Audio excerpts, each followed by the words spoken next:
Hai semuanya, kenalin aku Resti. Pernah nggak sih kalian dengar istilah PPh 21 atau PPh 26? Terus mikir, ini tuh pajak apa sih sebenarnya? Kok kayaknya ribet banget? Tenang, hari ini kita akan bongkar secara singkat soal dua jenis pajak ini. Dan bukan cuma hafalan doang, kita juga akan ngulik kenapa dan gimana cara kerjanya. Langsung aja, PPh 21. PPh 21 itu pajak atas penghasilan orang pribadi dari pekerjaan, jasa, ataupun kegiatan lain.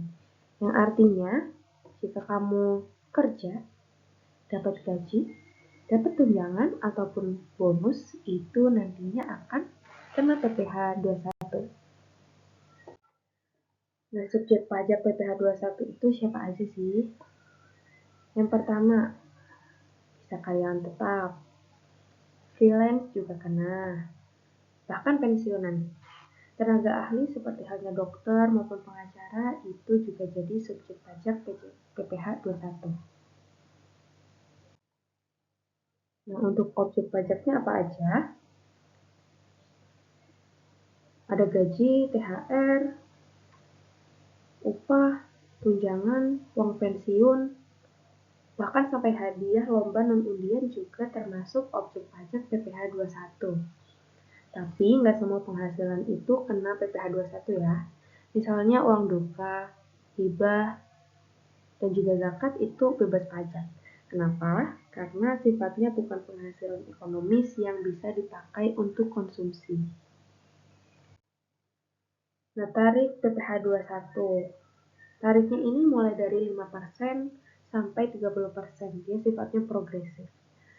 Nah, cara hitungnya gimana? Oke, yang pertama yaitu kita bisa hitung penghasilan bruto, kemudian kita kurangi dengan biaya jabatan dan juga iuran pensiun. Kemudian kita kurangi lagi dengan PTKP atau penghasilan tidak kena pajak. Nah, sisanya merupakan penghasilan kena pajak. Baru deh diterapin tarif ini. 5% sampai 60 juta. 15% itu untuk yang penghasilan sampai dengan 250 juta.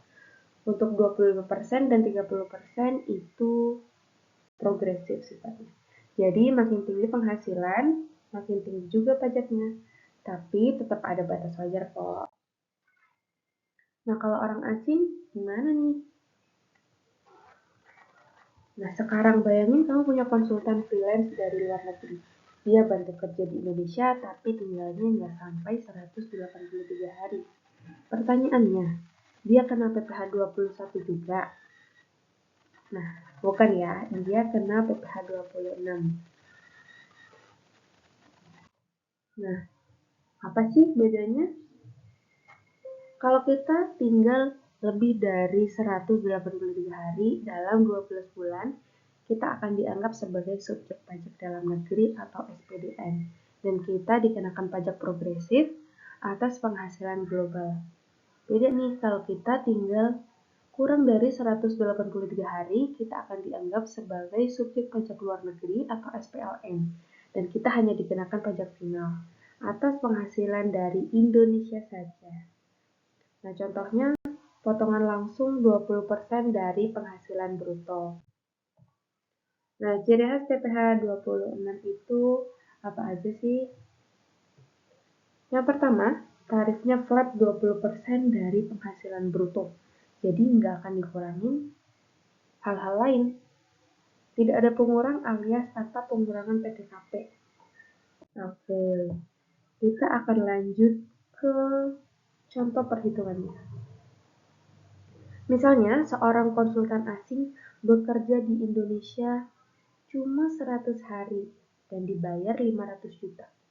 Maka penghasilan 500 juta ini akan langsung dipotong 20%, yaitu 100 juta. Jadi penghasilan bersih yang akan ia peroleh sebesar 400 juta.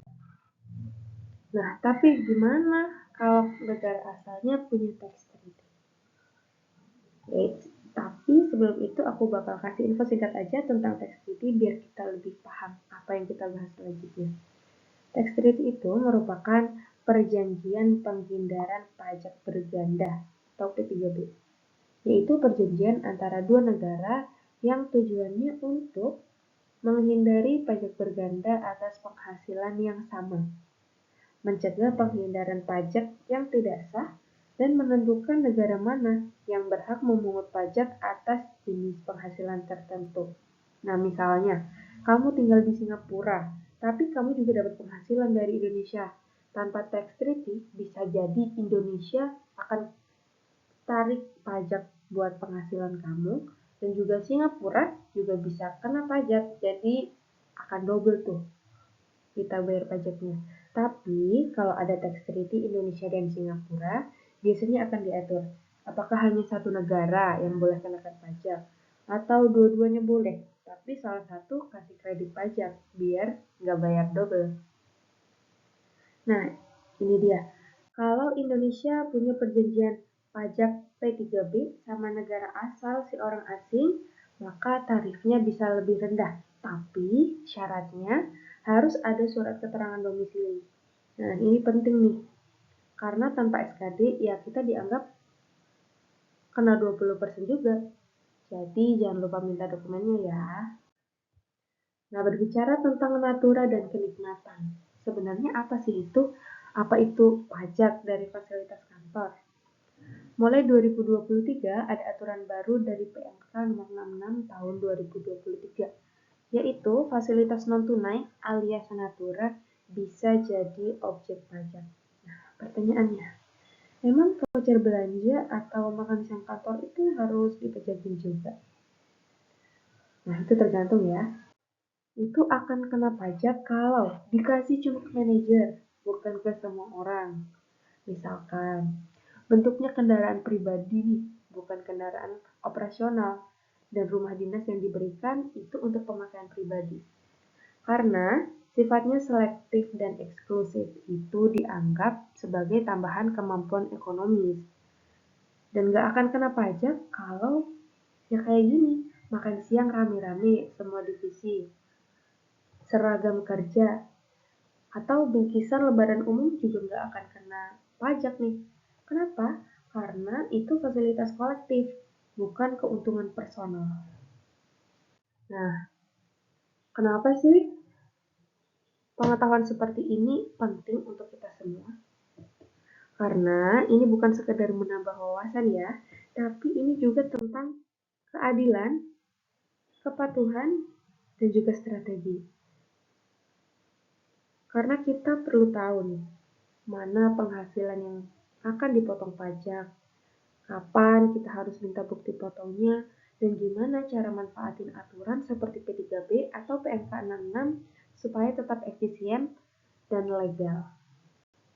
Nah, jadi kesimpulannya, yang pertama yaitu PPh 21.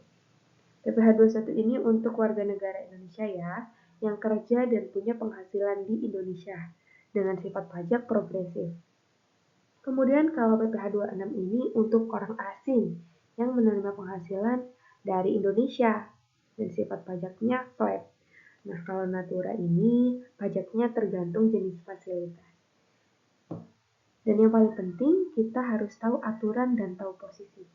Yuk jadi generasi yang melek pajak dan kritis secara finansial. Sampai jumpa di video edukasi selanjutnya. Terima kasih.